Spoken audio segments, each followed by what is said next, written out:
Julia Pastrana dilahirkan pada tahun 1834 di sebuah penempatan kecil bernama Santiago de Ocoroni di Sinaloa, Mexico. Apa yang sebenarnya berlaku kepada beliau semasa tahun-tahun awal kehidupannya tidak pasti, kerana maklumat mengenai pembesaran Julia berbeza sedikit bergantung kepada sumber. Satu versi popular mengenai kehidupan awal beliau menyatakan bahawa Julia berasal daripada suku kaum asli Amerika yang dipanggil Root Diggers. Nampaknya ahli-ahli suku ini tinggal di dalam gua dan mempunyai rupa yang serupa dengan beruk. Kisah ini seterusnya menceritakan bahawa seorang wanita bernama Puan Espinoza telah diculik oleh suku tersebut dan untuk suatu tempoh masa telah dijadikan tebusan di dalam sebuah gua. Namun akhirnya Puan Espinoza berjaya menarikan diri daripada Root Diggers dan semasa melarikan diri, beliau juga membawa bersama Julia Pastrana yang masih muda. Walaupun kisah ini berdasarkan secara longgar kepada kehidupan awalnya, cerita ini sebenarnya direka oleh majikan masa depannya untuk meningkatkan jualan. Suku kaum yang menjadi asal-usul ibu Julia adalah orang asli Meksiko, tetapi mereka tidak menyerupai Beruk dan mereka juga tidak tinggal di dalam gua. Sejak lahir, Julia mempunyai penampilan yang pelik. Dia dipenuhi dengan bulu hitam yang tebal dan mempunyai rahang yang besar serta menonjol dengan gigi yang sangat besar. Walaupun tidak diketahui pada masa itu, bulu yang menutupi badannya adalah akibat daripada keadaan genetik yang jarang berlaku yang dipanggil hypertrichosis. Beberapa sumber mendakwa bahawa selepas melahirkannya, ibunya menjaga dia. Mereka tinggal bersama berhampiran Ogoroni dan dia dikenali sebagai wanita serigala oleh penduduk tempatan. Dikatakan bahawa Julia tetap bersama ibunya dalam komuniti tempatan, tetapi selepas ibunya meninggal dunia, bapa saudaranya menjualnya kepada Sarkas. Versi lain kisahnya menyatakan bahawa tidak lama selepas kelahiran Julia, ibunya meninggalkan suku itu, sama ada dia dihalau atau melarikan diri tidak diketahui. Kemudian, kira-kira 2 tahun selepas itu, dipercayai bahawa bayi Julia dan ibunya ditemui bersembunyi di dalam gua oleh sekumpulan penggembala yang sedang mencari lembu mereka yang hilang. Selepas itu, Julia dan ibunya dibawa ke bandar terdekat. Di sini, Julia ditempatkan di rumah anak yatim kerana penjagaan ibunya dianggap tidak mencukupi. Apapun kebenaran di sebalik tahun-tahun awal hidupnya, semua sumber bersetuju bahawa pada suatu ketika dalam hidupnya, dia tinggal di rumah Pedro Sanchez, bekerja sebagai pembantu rumah serta sentiasa menghiburkan beliau. Bagaimana sebenarnya dia mula bekerja untuk Pedro Sanchez tidak jelas. Tetapi dipercayai bahawa apabila Julia membesar, penampilannya menjadikannya seakan-akan selebriti tempatan. Akhirnya, Julia menarik perhatian Gobernador Sinaloa, Pedro Sanchez, dan beliau memutuskan untuk mengambilnya sebagai anak angkat. Semasa berada di bawah pelindungan Gubernur dan bekerja dengannya, dia belajar membaca, menulis dan bertutur dalam bahasa-bahasa baru. Julia digambarkan sebagai seorang gadis manis, bijak serta sangat memikat dan berkarisma. Selepas bertahun-tahun tinggal di rumahnya, walaupun tidak diketahui berapa lama, pada tahun 1854, Julia yang berumur 20 tahun memutuskan untuk kembali ke sukunya, meninggalkan rumah Gubernur. Menurut siri peristiwa ini, semasa Julia dalam perjalanan pulang, dia telah bertemu dengan seorang penghibur Amerika bernama M. Reeves. Selepas berbincang, dia berjaya memujuknya untuk pergi ke Amerika bersamanya dan mencari rezeki dengan membuat persembahan di atas pentas. Namun, ada juga yang menyatakan bahawa Pedro Sanchez telah menjual Julia secara langsung kepada Sarkas atau bahawa M. Reeves telah menggalakkan dia untuk mengikutinya semasa dia masih bekerja di rumah Gubernur. Menurut wartawan dan penulis abad ke-19 Ireneo Paz, seorang pegawai kastam bernama Francisco Sepulveda telah membeli Julia Pastrana dan membawanya ke Amerika Syarikat. Walau apapun, sebaik sahaja Pastrana berada di Amerika Syarikat, dia membuat persembahan dalam pertunjukan aneh, memulakan debutnya di Gothic Hall di Broadway, New York City pada Disember 1854. Publisiti untuk pertunjukan itu menggambarkan Pastrana sebagai makhluk kacukan yang menakjubkan dan sebagai wanita beruang dari hutan liar Meksiko. Walaupun berbakat di atas pentas, menari Highland Fling dan menyanyikan lagu rakyat Spanyol, orang ramai yang berkumpul untuk melihatnya lebih berminat dengan penampilannya berbanding bakat muziknya. Ketinggiannya 4,5 kaki, rahang dan bibir yang besar serta rambut hitam yang menutupi seluruh badannya menyebabkan dia dikenali dengan pelbagai nama yang tidak menyenangkan. Nama pentasnya termasuklah wanita babun, wanita berbulu, wanita kera, wanita beruang dan si sukar digambarkan antara lain. Selepas persembahannya di New York, Pastrana mengadakan jelajah ke pelbagai bandar di pantai timur dan Kanada. Selain itu, Pastrana turut menghadiri banyak majlis tari menari tentera dan malam gala. Di acara-acara tersebut, kemasyhuran Pastrana yang semakin meningkat menyebabkan ramai lelaki beratur untuk menari dengannya. Pada ketika ini, dia juga mempunyai seorang pengurus baru bernama Theodore Lent. Selepas melihat status Pastrana semakin meningkat di Amerika, dia tahu langkah seterusnya adalah untuk Pastrana membuat jelajah di Eropah. Sepanjang hidupnya, Lent telah membuat Pastrana menjalani pemeriksaan oleh pelbagai doktor dan saintis. Dia hanya melakukan ini untuk memberikan kesahihan kepada kempen publicity-nya yang menyatakan bahawa Pastrana adalah seorang hybrid, sekaligus membolehkannya meningkatkan jumlah penonton dan pendapatan. Dr. Alexander B. Mott telah memeriksa secara peribadi dan mengesahkan bahawa dia adalah separuh manusia dan separuh orang utan. Doktor-doktor lain bersetuju dengan penilaian ini. Seorang daripada mereka menyatakan bahawa Pastrana adalah daripada spesies yang berbeza. Di London, Lent terus berbohong tentang Pastrana dalam bahan promosinya. Oleh kerana dakwaan palsunya menarik ramai penonton, dia tidak nampak sebab untuk mengubahnya. Menurut poster dan bahan promosi, suku asli Pastrana tinggal di dalam gua dan mempunyai hubungan rapat dengan beruang serta kera. Namun, Lent memastikan bahawa dia tidak menakutkan mana-mana pelanggan berpotensi dengan meyakinkan mereka bahawa Pastrana adalah seorang yang peramah, bijak, baik hati dan sifat kewanitaan lebih menonjol berbanding orangutan. Walaupun ada yang tertipu dengan perkara mengarut ini, yang lain tahu bahawa dia sememangnya seorang manusia dan bukannya kacukan manusia dengan kera. Apabila diperiksa oleh Samuel Nellon Jr., seorang ahli anatomi perbandingan dari Persatuan Sejarah Semulajadi Boston, beliau mengisytiharkan bahawa Pastrana adalah seorang wanita sempurna yang menjalankan semua fungsi kewanitaannya. Pakar bedah Francis Buckland melawatnya pada tahun 1857 ketika dia berada di London.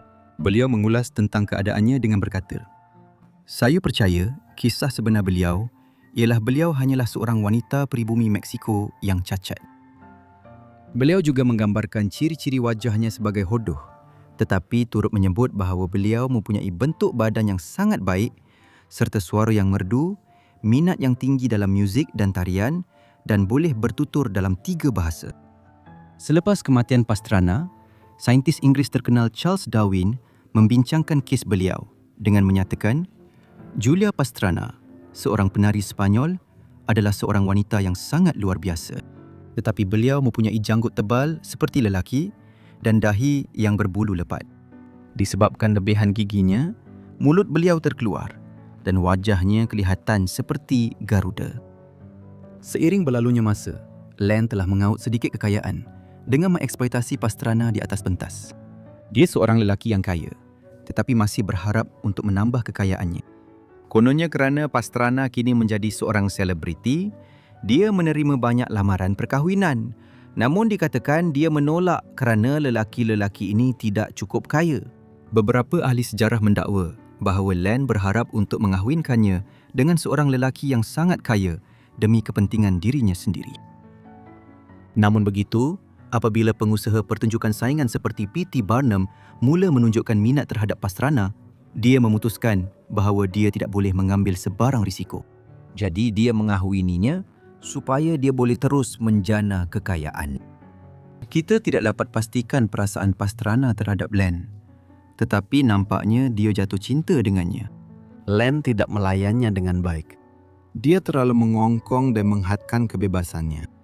Dia tidak membenarkan dia keluar pada waktu siang kerana dilihat di khalayak ramai boleh menjejaskan pendapatan rancangan itu. Selain itu, hidupnya benar-benar berputar di sekitar Lent kerana dia mempunyai sedikit kawan. Kebanyakan orang hanya melihatnya sebagai satu keanehan manusia. Walaupun begitu, semasa di Vienna, dia menjadi rapat dengan pelakon dan penyanyi Friederike Gossmann. Pastrana pernah memberitahu Gossmann bahawa Len mencintai saya kerana diri saya sendiri. Dia kemudian menyatakan bahawa Pastrana sentiasa diliputi oleh kabus kesedihannya ringan. Pemilik sarkas Jerman, Hermann Otto, bertemu dengan Pastrana di Vienna. Dia berbual panjang dengannya dan kemudian menulis tentang keadaan sedih Pastrana dalam bukunya. Dia menyatakan, satu raksasa kepada seluruh dunia, satu keabnormalan yang dipertontonkan demi wang. Seseorang yang telah diajar beberapa gerakan seni seperti haiwan terlatih.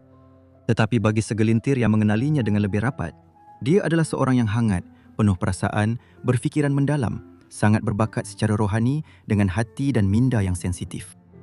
Dan ia sangat menyentuh hatinya dengan kesedihan, terpaksa berdiri di sebelah orang lain dan bukannya bersama mereka, serta dipertontonkan sebagai sesuatu yang pelik demi wang, tanpa dapat berkongsi kegembiraan harian dalam sebuah rumah yang penuh kasih sayang.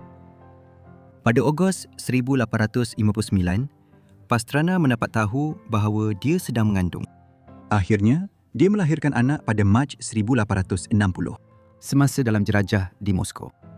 Bayi lelakinya, yang mewarisi banyak ciri-cirinya, sangat besar, menyebabkan proses kelahiran itu sukar. Malangnya, bayi itu meninggal dunia selepas hanya 35 jam. Dengan hati yang hancur, Pastrana juga meninggal dunia pada usia 26 tahun akibat komplikasi selepas bersalin hanya 5 hari kemudian. Nampaknya kata-kata terakhir beliau ialah, saya mati dengan bahagia. Kerana saya tahu, saya dicintai kerana diri saya sendiri. Namun, ini nampak terlalu baik untuk menjadi kenyataan. Len sangat tertekan, bukan saja kerana isteri dan anak lelakinya telah meninggal dunia, tetapi juga kerana dia kehilangan sumber pendapatan utamanya. Selepas kematian Pastrana, Len menjual anak-anak lelakinya dan mayat isterinya yang telah meninggal dunia kepada Profesor Sokolov dari Universiti Moskow supaya beliau boleh mengawet mereka secara taksidermi. Dengan kebenaran Len, selepas Sokolov menyiapkan proses tersebut, beliau mempamerkan mayat-mayat itu di Institut Anatomi Universiti beliau. Namun, apa yang Len tidak tahu ialah Sokolov telah mencipta satu teknik baru yang menggabungkan mumifikasi dengan taksidermi. Disebabkan kepakaran Sokolov dalam bidang tersebut, Pastrana dan anak lelakinya kelihatan sangat hidup, tidak seperti yang Len jangkakan. Setelah Len mengetahui betapa baiknya hasil kerja Sokolov, dia membeli semula mayat-mayat itu kerana percaya dia boleh menjana wang dengan mempamerkannya di seluruh Eropah. Beberapa tahun kemudian, Len menemui seorang lagi wanita yang mempunyai ciri-ciri serupa dengan mendiang isterinya. Melihat ini sebagai peluang keemasan, Len bertemu dengan Mary Bartle dan akhirnya berjaya meyakinkan bapanya untuk membenarkan mereka berkahwin dengan berjanji bahawa dia tidak akan mempamerkannya. Namun, dia berbohong. Tidak lama kemudian, Mary sudah berada di atas pentas menari dan menyanyi dengan nama Zenora Pastrana. Untuk menarik lebih ramai penonton, dia diiklankan sebagai adik perempuan Julia Pastrana. Len mengadakan jelajah ke Eropah dan Amerika Syarikat bersama isteri barunya Mary selama bertahun-tahun. Akhirnya mereka bersara di St. Petersburg dengan kekayaan yang telah mereka kumpulkan. Namun begitu, tidak lama selepas bersara, Len mula menjadi gila. Pada satu ketika, dia dilihat menjerit tanpa pakaian di atas jambatan mengoyakkan wang kertas. Selepas itu, dia dimasukkan ke hospital sakit jiwa di Rusia dan meninggal dunia tidak lama kemudian pada tahun 1884. Balunnya, Mary, pulang ke Jerman dan menjual mayat Pastrana serta anaknya. Selama kira-kira 50 tahun, mayat-mayat tersebut dipamerkan di pelbagai lokasi di seluruh dunia, termasuk muzium, sarkas dan taman hiburan. Menjelang tahun 1950-an, mayat-mayat itu disimpan di dalam stor. Namun pada tahun 70-an, mayat-mayat itu dipamerkan sekali lagi di Sweden dan Norway. Tetapi perkara ini mendapat kemarahan orang ramai. Pada tahun 1973, pemilik mayat-mayat itu, Hans Lund, meletakkannya di sebuah stor karnival berhampiran Oslo. Malangnya, pada Ogos 1976, kemudahan storan itu telah dipecah masuk. Akibat daripada kejadian ini, mayat Pastrana telah dicuri dan mayat anak lelakinya mengalami kerosakan teruk serta dimusnahkan oleh tikus. Hanya 3 tahun kemudian, polis menemui mayat Pastrana yang kemudiannya disimpan di Institut Perubatan Forensik di Oslo. Walaupun pada masa itu, polis tidak mengetahui identiti mayat tersebut. Pada tahun 1990, seorang wartawan telah mengenal pasti mayatnya dan sejak itu, perdebatan berterusan di Norway mengenai apa yang perlu dilakukan dengan mayatnya. Pada tahun 1997, Pastrana dimasukkan ke dalam keranda yang dimeterai dan dibawa ke Jabatan Anatomi di Universiti Oslo. Dia kekal di sana sehingga Februari 2013 apabila mayat Julia Pastrana akhirnya dibawa pulang ke Mexico supaya dia dapat dikebumikan dengan sempurna di negeri asalnya, Sinaloa. Satu upacara pengebumian Katolik telah diadakan untuknya yang dihadiri oleh ratusan penduduk tempatan. Julia Pastrana telah dikebumikan di sebuah tanah perkuburan di Bandar Sinaloa de la Vega yang terletak berhampiran dengan tempat kelahirannya. Sebuah filem berdasarkan kisah hidupnya telah dikeluarkan pada tahun 1963 yang bertajuk Wanita Monyet. Pada masa ini, sebuah lagi filem yang bertajuk Velvet yang juga berdasarkan kisah hidupnya sedang dalam pembangunan. Terima kasih kepada semua kerana menonton video ini tentang Julia Pastrana. Saya benar-benar berharap anda menikmatinya. Jika anda suka, tinggalkan saya satu like dan komen di bawah. Jika anda baru di saluran ini, apa kata anda melanggan? Dan jika anda ada sebarang cadangan, sila tinggalkan komen atau email kepada saya yang terdapat dalam keterangan. Apa-apa pun, saya akan jumpa anda semua dalam Faguatan Live yang seterusnya. Terima kasih.